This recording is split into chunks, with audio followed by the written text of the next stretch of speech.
اور اس کے لیے باقاعدہ وہ ایک تاج بنا رہے تھے، تاج تیار کر رہے تھے، ہم اس کو تاج پہنائیں گے۔ ہوا یہ کہ انہی دنوں مدینے والوں کا تعلق مکے میں نبی کریم صلی اللہ علیہ وسلم سے ہو گیا، اسلام کی دعوت مدینہ پہنچ گئی، تو مدینے والوں کو عبداللہ بن ابی سے بہتر رہنما مل گئے نبی کریم صلی اللہ علیہ وسلم کی شکل میں، عبداللہ بن ابی سے بہتر لیڈر مل گئے نبی کریم صلی اللہ علیہ وسلم کی شکل میں۔ تو اس طرح عبداللہ بن ابی کو جو مقام ملنے والا تھا وہ مقام کسے مل گیا؟ محمد صلی اللہ علیہ وسلم کو مل گیا۔ مدینے والوں نے وہ معنوی تاج گویا نبی کریم صلی اللہ علیہ وسلم کو پہنا دیا، یہیں سے عبداللہ بن ابی نے نبی کریم صلی اللہ علیہ وسلم اور آپ کے لائے ہوئے مذہب دین اسلام کے تعلق سے اپنے دل میں نفرت چھپا رکھی، لیکن چونکہ پورا مدینہ مسلمان ہو گیا تھا، ظاہر نہیں کر سکتا تھا، تو چھپائے رکھا اور خود کو کچھ ذاتی مفادات کے لیے مسلمان بتاتا تھا۔ اور اس نے کوشش کی کہ مدینے کے سماج میں، مدینے کے معاشرے میں اس کی ہاں میں ہاں ملانے والے اس جیسے منافقین پیدا ہو جائیں۔ چنانچہ مدینے کی زندگی میں عبداللہ بن ابی بن سلول کی کمانڈنگ اور اس کی ماتحتی میں باقاعدہ منافقین کا ایک گروہ تیار ہو گیا۔ اور حضرات، یہ منافق امت مسلمہ کے لیے، اسلام کے لیے، مسلمانوں کے لیے ان سے زیادہ نقصان دہ اور کوئی نہیں ہو سکتا۔ نفاق سے بڑھ کر اس امت کو کسی اور نے نقصان نہیں پہنچایا، منافقین سے بڑھ کر اس امت کو کسی اور نے نقصان نہیں پہنچایا۔ یہ منافقین یہ آستین کے سانپ ہوتے ہیں، کب ڈس لیں گے، کہاں ڈس لیں گے کچھ خبر نہیں۔ یہ چھپے ہوئے دشمن ہوتے ہیں، یہ پیٹھ پیچھے سے وار کرتے ہیں۔ کافر کے نقصان سے بچنا آسان ہے، مشرک کے نقصان سے بچنا آسان ہے، اس لیے کہ وہ کھلا دشمن ہے اور وہ سامنے سے وار کرتا ہے۔ منافق کے نقصان سے بچنا بہت مشکل، بہت مشکل، اس لیے کہ وہ چھپا دشمن ہے اور پیچھے سے وار کرتا ہے، اور کب اس کی جانب سے وار ہو جائے کچھ کہا نہیں جا سکتا۔ مدینے کی زندگی جو 10 سالہ زندگی ہے، مدینے کی 10 سالہ زندگی میں آپ دیکھیں گے اللہ اللہ کیسا انہوں نے نقصان پہنچایا مسلمانوں کو، کیسی کیسی سازشیں کی انہوں نے مسلمانوں کے خلاف، کیسی کیسی چالیں چلی انہوں نے مسلمانوں کے خلاف۔ تھے تو مسلمانوں کے ساتھ، مسلمانوں کے ساتھ رہتے تھے، مسلمانوں کے ساتھ بیٹھتے تھے، خود کو مسلمان بتاتے تھے، مسجد نبوی میں حاضری دیتے تھے، مشوروں میں حاضر ہوتے تھے، لیکن مسلمانوں کے حق میں سب سے زیادہ نقصان دہ تھے۔ کیا کردار تھا ان منافقین کا مدینے میں؟ منافقین کے کردار کی چند نمایاں خصوصیت تھی۔ سب سے پہلی صفت منافقین کی مفاد پرستی۔ منافق خود غرض ہوتا ہے، منافق مفاد پرست ہوتا ہے، اسے بہر صورت پیسہ چاہیے، اسے بہر صورت دولت چاہیے، اسے بہر صورت اپنی ذات کا فائدہ چاہیے، ضمیر بیچ کر صحیح، ایمان بیچ کر صحیح، سچائی کا سودا کر کے صحیح، دھوکہ دے کر صحیح، اسے بہر صورت دنیاوی مفاد چاہیے۔ منافق مفاد پرست ہوتا تھا۔ اسی لیے آپ دیکھیں گے پیارے نبی نے فرمایا کہ منافقین کے لیے بہت مشکل ہیں یہ 2 نمازیں، نماز فجر اور نماز عشاء، لیکن کہا اگر انہیں معلوم ہو جائے کہ مسجد میں فجر کی نماز میں اور عشاء کی نماز میں ہڈیاں تقسیم ہو رہی ہیں تو یہ منافق چلنے کی طاقت نہ ہو تو ان ہڈیوں کو حاصل کرنے کے لیے رینگتے ہوئے آئیں گے۔ ہاں، ہڈی سمجھ رہے ہیں؟ ہڈی کون کھاتا ہے؟ کتا کھاتا ہے۔ شریعت نے ہڈی کہہ کر ان کو کتوں سے تشبیہ دی ہے۔ جی ہاں، مفاد پرست ہوتے ہیں، دنیاوی فائدہ، ایمان گوا کر صحیح، عقیدہ لٹا کر صحیح، دنیاوی فائدہ انہیں عزیز ہوتا ہے۔ یہ یاد رکھنا منافقانہ کردار ہوتا ہے۔ جہاں ہم دنیا کے فائدے کے لیے اپنے عقیدے کو بیچیں، جہاں ہم دنیا کے فائدے کے لیے اپنے ایمان کو بیچیں، جہاں ہم دنیا کے فائدے کے لیے دین کے سلسلے میں کمپرومائز کریں، یہ منافقانہ کردار کی سب سے بڑی پہچان ہے۔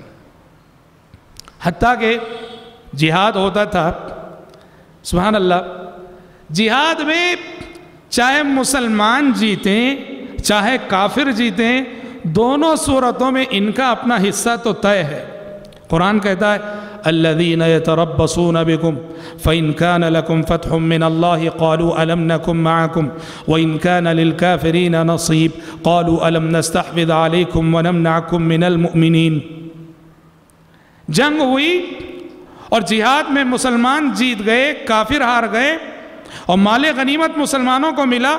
مال غنیمت کی تقسیم کے وقت سب سے آگے آگے یہ رہیں گے، لڑائی میں سب سے پیچھے پیچھے تھے، سب سے پیچھے تھے جہاد میں، اور مال غنیمت جب بٹ رہا ہے پہلی صف میں انہیں کھڑے ہوئے دیکھو گے اور کیا بول رہے ہوں گے؟ الم نکن معکم، ہم تو تمہارے ساتھ تھے، تمہاری صفوں میں، ہم بھی مسلمان ہیں، ہمیں دو ہمیں دو۔ اچھا، اگر جنگ کا نتیجہ یہ نکلے مسلمان ہار گئے، کافر جیت گئے، مسلمانوں کا مال کافر مال غنیمت کے طور پہ لے گئے، تب بھی ان کا حصہ طے ہے۔ کافروں کے پاس جاتے ہیں اور کہتے ہیں الم نستحوذ علیکم ونمنعکم من المؤمنین، کیا ہم مسلمانوں کے اندر رہ کر مسلمانوں کا انفارمیشن دے رہے تھے کہ نہیں، تم کو جاسوسی کر رہے تھے کہ نہیں، ان کی خبریں تمہیں پہنچا رہے تھے کہ نہیں، اندر سے تمہارے ساتھ ہیں کہ نہیں، ہمارا حصہ دو۔ جنگ کا نتیجہ چاہے کچھ بھی ہو، مسلمان جیتیں کافر جیتیں، ان کا حصہ تو طے ہے۔ پتہ چلا نفاق کی ایک پہچان، منافق کی پہلی صفت یہ ہے کہ منافق مادہ پرست ہوتا ہے، مادہ پرست ہوتا ہے، لالچی ہوتا ہے، حریص ہوتا ہے، ہوس پرست ہوتا ہے، حرص و ہوس کی حکمرانی ہوتی ہے اس کے دل پر۔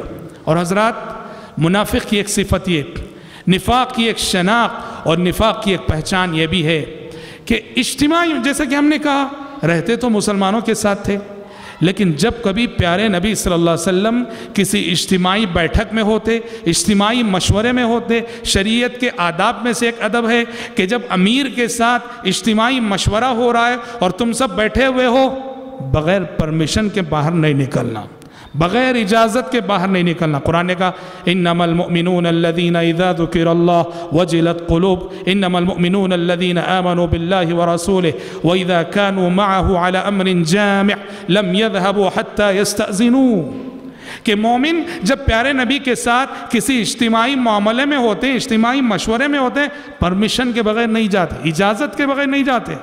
لیکن یہ منافق کیا کرتے تھے؟ پیارے نبی کے ساتھ اجتماعی مشورے میں بیٹھے رہتے، آہستہ سے نظریں بچا کر کھسک کے نکل جاتے تھے، اجتماعی مشوروں سے غائب ہو جاتے تھے۔ اللہ تعالیٰ کو سورہ نور میں کہنا پڑا قد یعلم اللہ الذین یتسللون منکم لواذا، کہ تم میں سے جو لوگ نظریں بچا کر آہستہ سے جو مشوروں سے میٹنگ سے نکل جاتے ہیں، اللہ ان کو خوب جانتا ہے اور اللہ ان کو خوب دیکھ رہا ہے۔ تو نفاق کی ایک صفت یہ بھی، اجتماعی مشوروں میں اجتماعیت کا لحاظ کیے بغیر، امیر کی اجازت کیے کے بغیر، نبی کریم صلی اللہ علیہ وسلم کی پرمیشن کے بغیر وہ جو نکل جایا کرتے۔ اور حضرات، عین موقعوں پر، عین لڑائی کے موقع پر، جب مسلمان اپنے دشمن کا سامنا کر رہے ہوتے، مسلمانوں کے حوصلے پست کرتے تھے یہ لوگ، مسلمانوں کی ہمت پست کرتے تھے یہ لوگ۔ ہم نے بیان کیا غزوہ احد کے واقعات میں، غزوہ احد میں کافر 3000 کی تعداد میں آئے تھے، مسلمان 1000 کی تعداد میں نکلے۔ آدھے راستے سے منافقوں کا سردار عبداللہ بن ابی بن سلول اپنے 300 ساتھیوں کو لے کر لوٹ گیا۔ یہ کتنی بڑی بات ہے، پہلے سے 3000 کے مقابلے میں 1000 ہیں مسلمان، اور اس 1000 میں بھی 300 ساتھیوں کو لے کر لوٹ گیا، اور جس کی وجہ سے، ظاہر بات ہے جنگ کا موقع ایسا ہوتا ہے میرے بھائی، ایک سپاہی اگر پیٹ پھیر کر بھاگے نا، ایک سپاہی میدان چھوڑ کر بھاگے، اس کی وجہ سے سب کے حوصلے پست ہوتے ہیں۔ اسی لیے شریعت نے کہا میدان جنگ چھوڑ کے بھاگنا بہت بڑا گناہ ہے، کبیرہ گناہ ہے، اس لیے کہ ایک بھاگنے والے کا نقصان پوری فوج پہ پڑتا، اور یہاں یہ سفر سے آدھے راستے سے اپنے 300 ساتھیوں کو لے کے لوٹ گئے۔ اور غزوہ خندق میں آپ دیکھیں گے، غزوہ خندق کے موقع پر آپ دیکھیں گے، اللہ اکبر، خود تو میدان جنگ چھوڑ کے بھاگ رہے تھے، اور نبی کریم صلی اللہ علیہ وسلم کے پاس آ کے اجازت چاہ رہے تھے، ہمارے گھر خطرے میں ہیں، ہمیں اجازت دیجئے۔ اور دوسرے صحابہ جو ثابت قدمی سے جمے ہوئے تھے، ان کے حوصلے پست کر رہے تھے۔ تو منافق اس حیثیت سے بہت نقصان دہ ثابت ہوتا ہے مسلم سماج اور مسلم سوسائٹی کے لیے۔ اور حضرات ایک اور ان کا کردار جس کی طرف ہم نے کل کے درس میں اشارہ کیا تھا، وہ کردار تھا مسجد ضرار جو انہوں نے بنائی۔ مسجد ضرار مسلمانوں میں انتشار پیدا کرنے کے لیے، مسلمانوں کی صفوں میں پھوٹ ڈالنے کے لیے، مسجد نبوی میں جو اتحاد تھا اس میں پھوٹ ڈالنے کے لیے، اور اللہ کے دشمنوں کے لیے ایک مرکز فراہم کرنے کے لیے انہوں نے ایک باقاعدہ ایک مسجد بنائی۔ پیارے نبی سے ریکویسٹ کی، درخواست کی کہ تشریف لائیے اور ہماری بنائی ہوئی مسجد میں نماز پڑھیے، اس لیے کہ موسم میں ہر طرح کے موسم میں مسجد نبوی آنا بہت مشکل ہوتا ہے۔ آسمان سے وحی آ گئی، لا تقم فیہ ابدا، لا تقم فیہ ابدا، اے پیغمبر ہرگز ہرگز ان کی بنائی ہوئی مسجد میں نماز نہ پڑھیے۔ لمسجد اسس علی التقوی من اول یوم احق ان تقوم فیہ، وہ مسجد قباء، وہ مسجد نبوی جس کی بنیاد روز اول سے تقوی پر رکھی گئی ہے، آپ کی عبادتیں یہاں ہونی چاہیے، یہ مسجدیں زیادہ آپ کی عبادتوں کا حق رکھتی ہیں۔ حضرات منافقین کی سب سے بڑی شرارتیں جو ہوئیں وہ عہد نبوت میں ایک جنگ ہوئی، غزوہ بنی المصطلق۔ غزوہ بنی المصطلق میں دو بڑی شرارتیں منافقین نے کی، بہت بڑی شرارتیں۔ پہلی شرارت تو انہوں نے یہ کی، پیارے نبی صلی اللہ علیہ وسلم غزوہ بنی المصطلق سے فارغ ہو کر، جنگ سے فارغ ہو کر لوٹ رہے تھے آپ۔ راستے میں کیا ہوا، پنگھٹ پر ایک جگہ پڑاؤ کیے ہوئے تھے، پنگھٹ پر جہاں پانی لیا جاتا ہے، ایک انصاری اور ایک مہاجر صحابی کے درمیان ذرا جھگڑا ہو گیا۔ بشر ہے، انسان ہے، مرضیات کا ٹکراؤ ہو جاتا ہے، دونوں سچے مسلمان ہیں، ایک انصاری اور ایک صحابی کے درمیان جھگڑا ہو گیا، اور دیکھتے ہی دیکھتے کیا ہوا، انصاری صحابی نے انصار کو پکارا، یا للانصار کہا، اور مہاجر صحابی نے مہاجرین کو پکارا، یا للمہاجرین کہا۔ مہاجر صحابہ آ کر مہاجر کے ساتھ ہو گئے، انصاری صحابہ کر انصاری کے ساتھ ہو گئے، اور قریب تھا کہ تلواریں نیام سے باہر آتی۔ پیارے نبی کو پتہ چلا، پیارے نبی فوراً دوڑے آئے، آپ نے فوراً تدارک کیا، کہا دعوہا فإنہا منتنہ، کہا کہ یہ نعرے بدبودار نعرے ہیں، چھوڑ دو ان نعروں کو۔ ہاں، انصار اور مہاجرین کے القاب بڑے مقدس لقب ہیں، ان القاب کے ساتھ قرآن مجید میں جنت کی بشارتیں سنائی گئی ہیں، لیکن جب یہی القاب عصبیتوں کے ترجمان بن گئے، ان القاب کے پیچھے جاہلی عصبیتیں آ گئیں، تو پیارے نبی نے ان نعروں کو بدبودار نعرہ قرار دیا۔ خیر یہ واقعہ ہوا، مسئلہ ختم ہو گیا۔ اس واقعے پر عبداللہ بن ابی بن سلول نے، جو منافقوں کا سردار تھا، اس واقعے پر تبصرہ کرتے ہوئے کہا، لَإِن رَجَعْنَا إِلَى الْمَدِينَةِ لَيُخْرِجَنَّ الْأَعَزُّ مِنْهَا الْأَذَلُّ، کہا کہ مہاجرین نے، جن کو ہم نے پناہ دی ہے، مکے کے یہ لوگ، اور آج انہوں نے ہمارے ساتھ ایسا کیا، کہا مدینہ لوٹنے دو، مدینہ لوٹ کے ہم میں سے جو عزت والا ہے وہ ہم میں سے ذلیل شخص کو مدینے سے نکال باہر کرے گا۔ کیا کہنا چاہ رہا تھا وہ، کہ مدینہ لوٹ کے ہم پورے مہاجرین کو مدینے سے باہر نکال دیں گے۔ یہ بات ایک صحابی نے سن لی، غالباً بن زید بن ارقم تھے رضی اللہ عنہ، پیارے نبی کو آ کے سنا دی، عبداللہ بن ابی بن سلول نے ایسی بات کہی کہ مدینہ لوٹ کر وہ جو عزت والا اپنے آپ کو سمجھ رہا ہے، ہم مہاجرین کو جنہیں وہ ذلیل لوگ سمجھتا ہے، مدینے سے نکال باہر کرے گا۔ عبداللہ بن ابی نے کہا میں نے ایسی بات نہیں کہی، منافق تو جھوٹے ہوتے ہی ہیں، آسمان سے وحی آ گئی، وحی الہی نے بتایا کہ اس نے یہ بات ضرور کہی ہے، اور جب وحی الہی نے تصدیق کر دی کہ منافق نے ایسی بات کہی ہے کہ مدینہ پہنچ کر ہم ان مہاجرین کو مدینے سے نکال باہر کریں گے، تو پیارے نبی کے پاس عبداللہ بن ابی کے قتل کے مشورے ہونے لگے۔ صحابہ اجازت چاہنے لگے، اے اللہ کے نبی اجازت دیجئے، اس منافق کی گردن مار دیں گے، عمر بن خطاب رضی اللہ عنہ وغیرہ۔ اللہ اکبر، سبحان اللہ، اللہ کی قدرت کے کرشمے عجیب ہوتے ہیں۔ باپ رئیس المنافقین عبداللہ بن ابی بن سلول، اور اس کی گود میں پلنے والا، اس کے گھر میں پلنے والا بیٹا، بیٹے کا نام بھی عبداللہ، وہ صادق الایمان، سچے مسلمان۔ رئیس المنافقین عبداللہ بن ابی بن سلول کے فرزند، ان کا نام بھی عبداللہ، وہ نیک انسان تھے، سچے اور صادق الایمان تھے، اور اس جنگ میں وہ بھی شریک تھے۔ اڑتی اڑتی بات ان کے کانوں تک پہنچی کہ آج میرے باپ نے مہاجرین کو ذلیل قرار دیا، اور میرے باپ نے یہ کہا ہے کہ مدینہ پہنچ کے ہم ان مہاجرین کو مدینے سے نکال باہر کریں گے۔ اور یہ بھی معلوم ہوا کہ اس بات کی وجہ سے پیارے نبی کے پاس میرے باپ کے قتل کے مشورے ہو رہے ہیں۔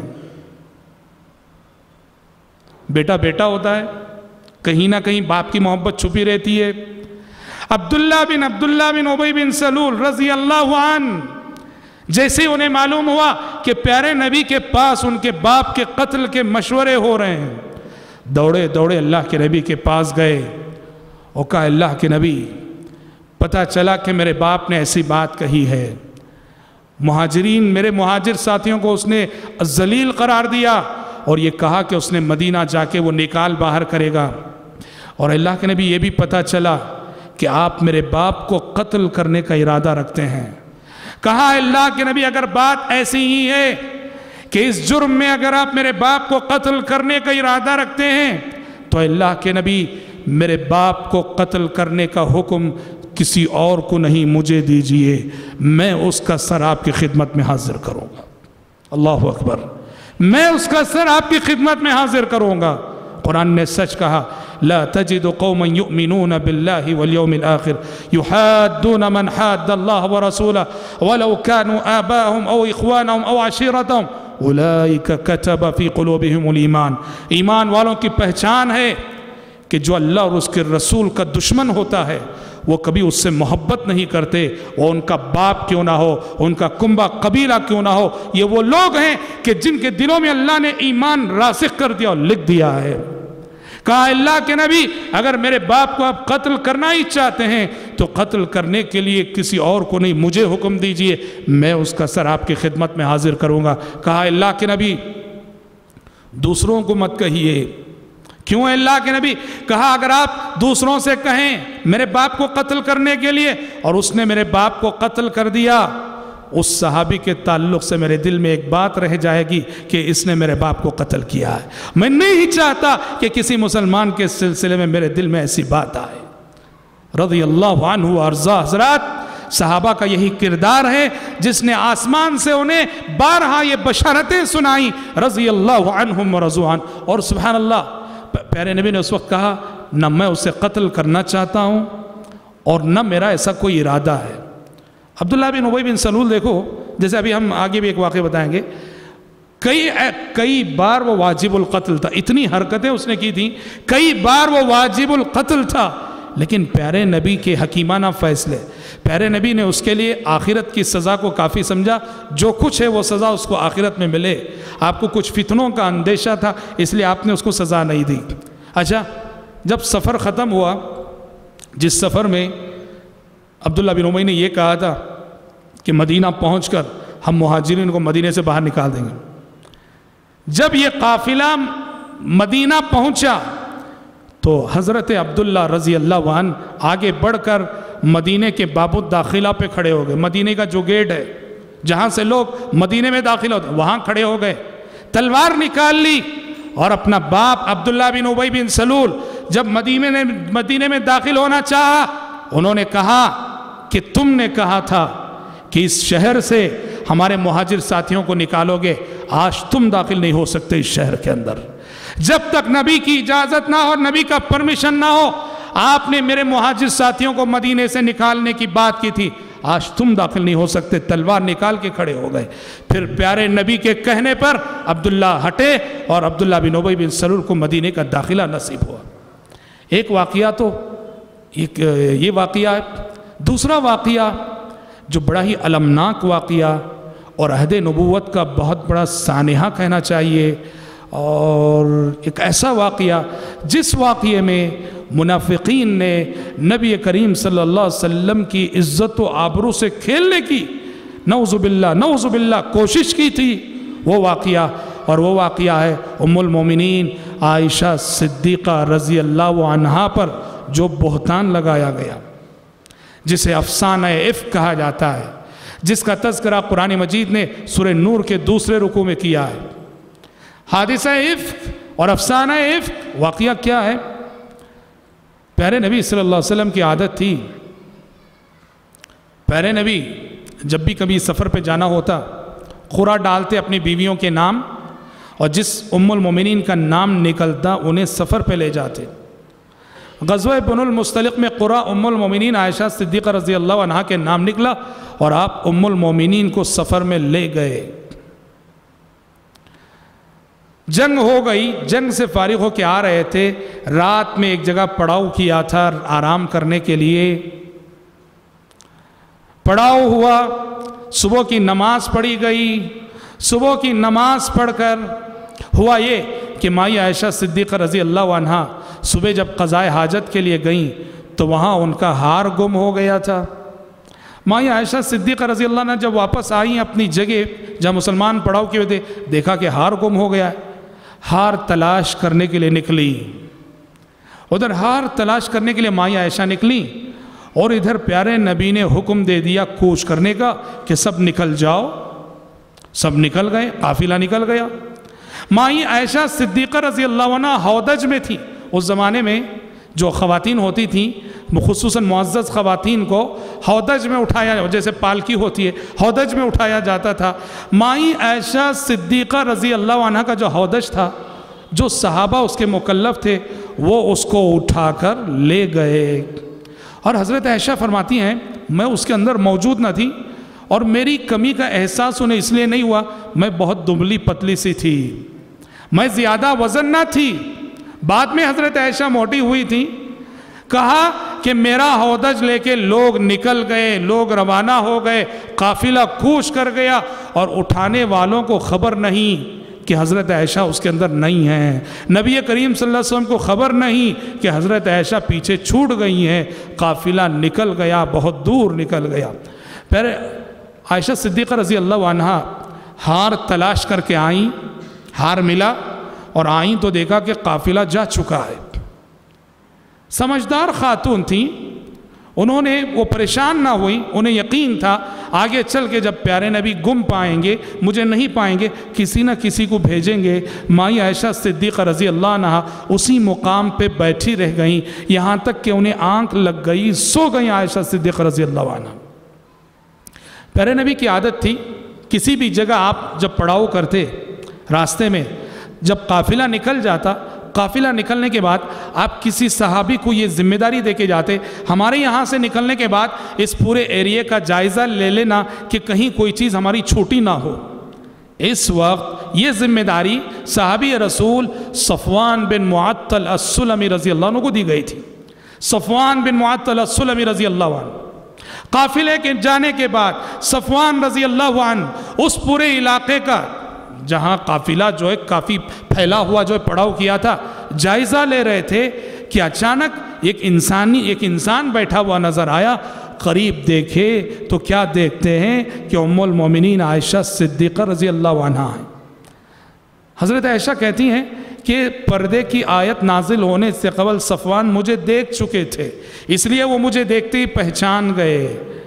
تو صفوان کی نظر رضی اللہ عنہ جیسے ہی ام المومنین عائشہ صدیقہ رضی اللہ عنہ پہ پڑی، انہوں نے بآواز بلند اِنَّ لِلَّهِ وَإِنَّا إِلَيْهِ راجعون پڑھا۔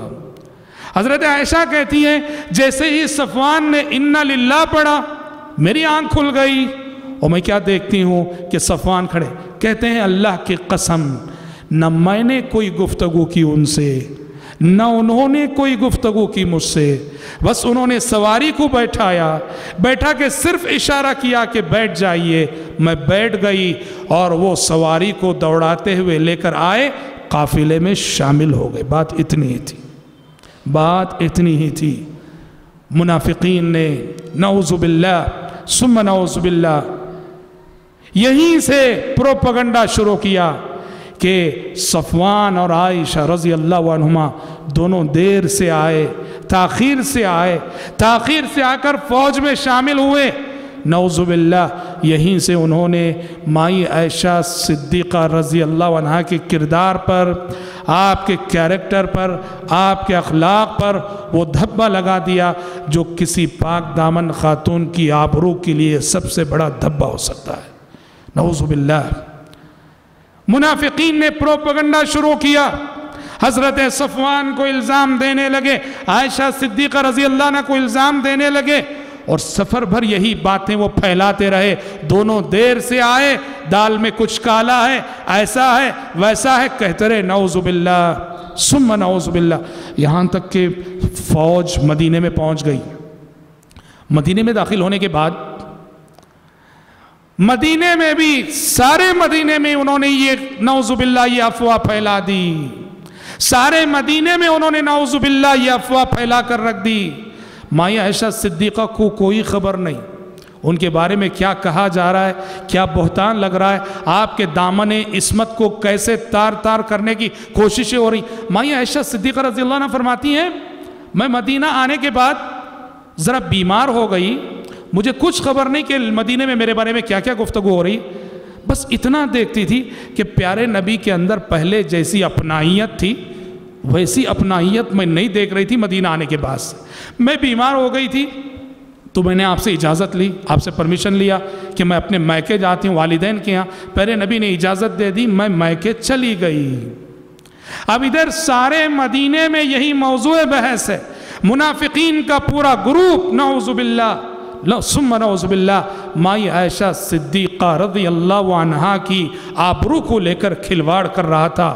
اور ہوا یہ میرے بھائی، منافقین کا وجود مسلمانوں کی صفوں میں کتنا نقصان دہ ہوتا، اندازہ کرو کہ اس منافقین کے پروپیگنڈے کی زد میں 3 سچے مسلمان بھی آ گئے، حسان بن ثابت رضی اللہ عنہ، مصطح بن اساسہ رضی اللہ عنہ، حمنہ بنت جحش رضی اللہ عنہ، یہ عورت تھی، صحابیہ تھی۔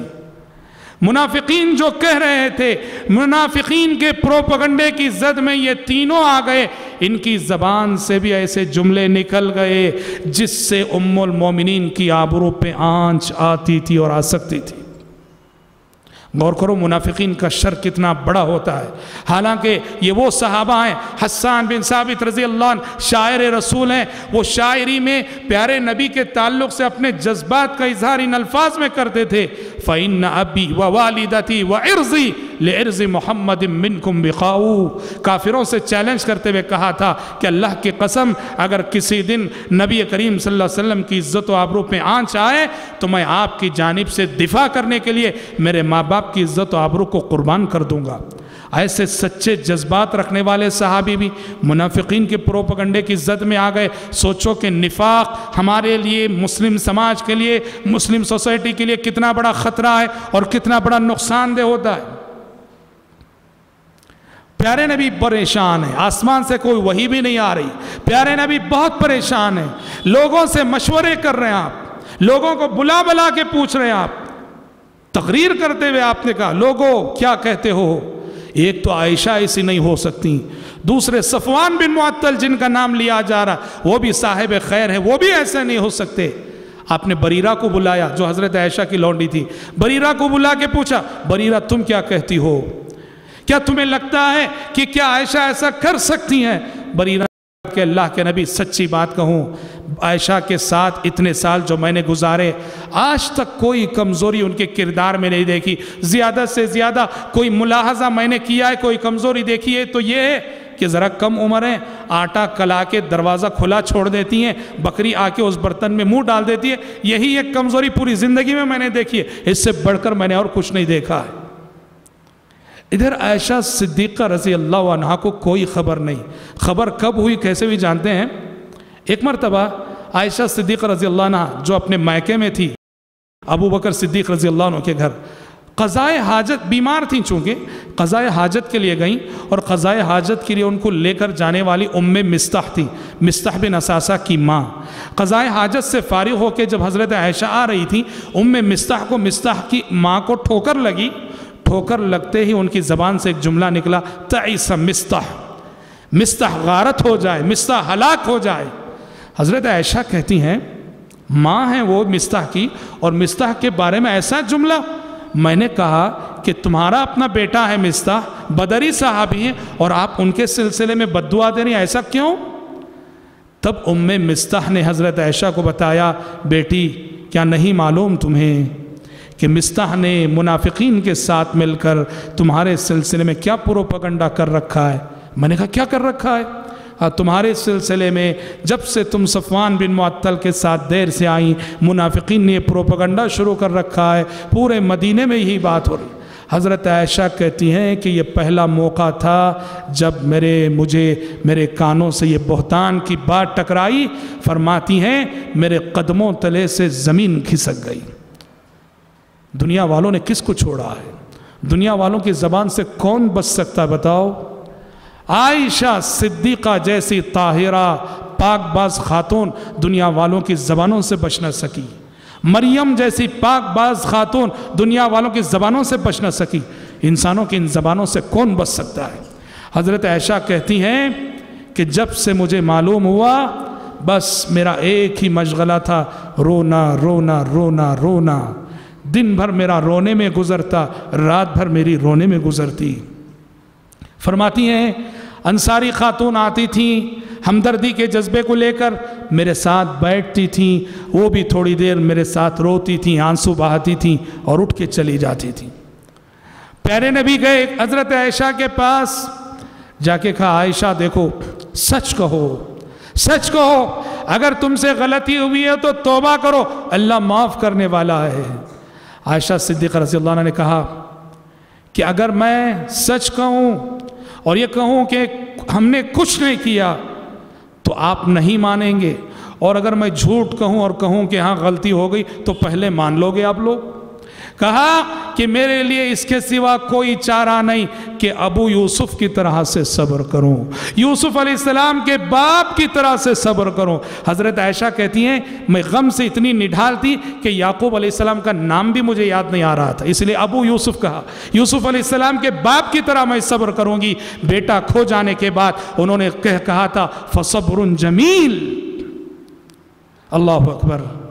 حضرات پورا 1 مہینہ گزرا، 1 مہینہ پیارے نبی پریشان رہے، اور 1 مہینے کے بعد اللہ اکبر آسمان سے وحی آ گئی، وہ آیتیں نازل ہو گئیں جس میں ام المومنین عائشہ صدیقہ رضی اللہ عنہا کی برات کا اعلان اور ام المومنین کی پاک دامنی کی شہادت دینے والی اور قیامت تک پڑھی جانے والی آیتیں نازل ہو گئیں۔ سورہ نور کا دوسرا پورا رکوع اسی سلسلے میں، ان الذین جاءوا بالافک عصبۃ منکم لا تحسبوه شرا لکم بل هو خیر لکم لکل امرئ منهم ما اکتسب من الاثم والذی تولی کبرہ منہم لہو عذاب عظیم۔ ساری آیتیں، اور ان آیتوں میں عربی زبان کے اسلوب کے اعتبار سے اگر آپ دیکھیں مفسرین لکھتے ہیں اللہ اکبر کہ پورے قرآن کے اندر سورہ فاتحہ سے ناس تک میں اللہ تعالیٰ کا غصہ جیسے ان آیتوں میں نظر آتا ہے، پورے قرآن میں کہیں اللہ کا غصہ ایسا نظر نہیں آتا۔ اللہ اکبر۔ اور اللہ نے یہ کہا لولا اذ سمعتموه قلتم ما يكون لنا ان نتكلم بهذا سبحانك هذا بهتان عظیم۔ بڑے سبق ہیں اس واقعے کے اندر، جو پوشیدہ اسباق ہیں وہ خود ایک مستقل موضوع۔ قرآن نے کہا نبی کی بیوی پر، نبی کی بیوی پر، نبی کی اہلیہ پر تم نے الزام لگانے میں تم لوگوں نے حصہ لیا، ایسا کیوں نہ ہوا؟ ایسا کیوں نہ ہوا کہ جب تم نے یہ افواہیں سنی تو صاف طور پہ کہے ہوتے پروردگارہ تیری ذات پاک ہے، پروردگارہ تیری ذات پاک ہے، ایسا نہیں ہو سکتا، یہ کھلا جھوٹ ہے، یہ کھلا بہتان ہے، ایسا کیوں نہیں بولے تم؟ سوال یہ ہے کہنا کیا چاہیے؟ ہاں کہنا یہ چاہیے کہ تم نے یہ کیوں نہیں کہا کہ عائشہ پاک ہیں، یہ نہ کہنا چاہیے۔ اللہ نے کہا تم نے یہ کیوں نہیں کہا کہ اللہ تیری ذات پاک ہے، ایسا ہو نہیں سکتا۔ اللہ نے اس اسلوب سے بتا دیا کہ عائشہ پہ الزام لگانا اللہ پر الزام لگانے کے برابر ہے، عائشہ رضی اللہ عنہ پہ الزام لگانا اللہ پر الزام لگانے کے برابر ہے، کہ جس نے یہ کہا کہ عائشہ نے نعوذ باللہ ایسا کیا ہے تو اس نے نعوذ باللہ اللہ پہ یہ الزام لگایا ہے کہ اللہ تعالیٰ نے اپنے نبی کے لیے ایسی بدکار عورت کا سلیکشن کیا ہے، نعوذ باللہ۔ یہ ڈائریکٹ اللہ پر الزام ہے، اسی لیے مفسرین لکھتے ہیں جیسا اللہ کا غیظ و غضب ان آیتوں میں نظر آتا ہے. آپ دیکھو 1.5 صفحے کی آیتوں میں 4-5 دفعے وَلَوْلَا فَضْلُ اللَّهِ عَلَيْكُمْ وَلَوْلَا فَضْلُ اللَّهِ عَلَيْكُمْ. اگر دنیا میں اللہ کا فضل و کرم نہ ہوتا, اس کی رحمت اس کے غصے پہ غالب نہ ہوتی, ابھی دنیا ہی میں عذاب آ جاتا اور اس واقعے میں تم لوگ تہس نہس کر دیے جاتے. سخت آیتیں نازل ہوئیں. ان آیتوں کے نزول کے بعد اللہ اکبر, تینوں صحابہ جو صادق الایمان تھے, حسان بن ثابت رضی اللہ عنہ, مصطح بن اساسہ رضی اللہ عنہ, حمنہ بنت جحش رضی اللہ عنہ, ان تینوں کو پیارے نبی نے حد قذف لگائی, 80 کوڑے لگائے, پاک کر دیا انہیں. کوئی ناحق کسی پر بہتان لگائے اس کی سزا اسلام میں 80 کوڑے ہیں. ان تینوں صحابوں کو 80 کوڑے لگا دیے اور اس گناہ کے دھبے سے پاک کر دیا انہیں. اور رئیس المنافقین عبداللہ بن ابی بن سلول, پیارے نبی خاموش رہے, اس سے کچھ نہ کیا.